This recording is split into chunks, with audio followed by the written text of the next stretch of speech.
Hello and welcome to Brandy's Poetry Corner, reading from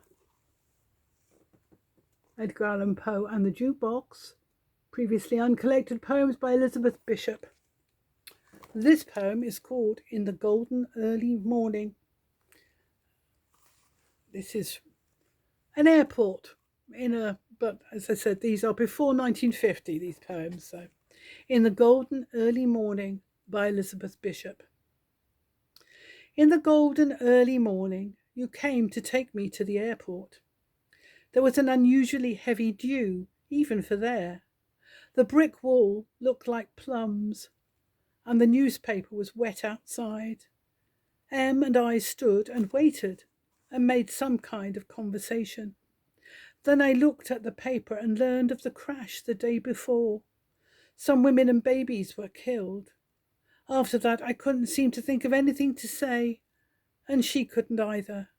I kept wondering why we expose ourselves to these farewells and dangers.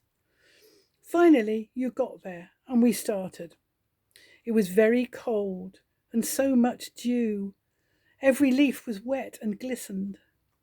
The navy buildings and wires and towers, etc., looked almost like glass, and so frail and harmless. The water on either side was perfectly flat, like mirrors, or rather breathed on mirrors. I said, "Oh, look at the blue heron." Several stood about in the shallow water, and one white. The road is very bumpy, and you drove fast, but for some reason I'm not afraid of your driving. The little airport looked half asleep. Our voices sounded loud and clear, and so like themselves, if anyone knows what that means. We had to wait and wait. There were 3 or 4 other people, a salesman and a very fat young Cuban girl.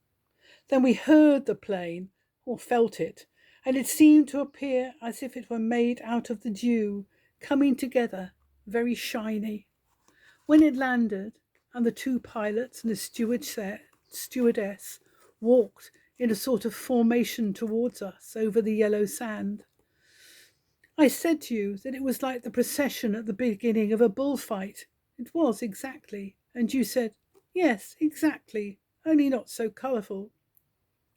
Em gave me a few last-minute instructions and said, call me from Miami. You, to my surprise, gave me a violent hug and a kiss on the cheek. Em kissed me on both cheeks, and I knew she was about to cry. So off I went. And why do we undertake these terrifying and cruel trips? And why did I come here? Thank you. For other poems read by me, look me up, Brandy Pearson, on YouTube.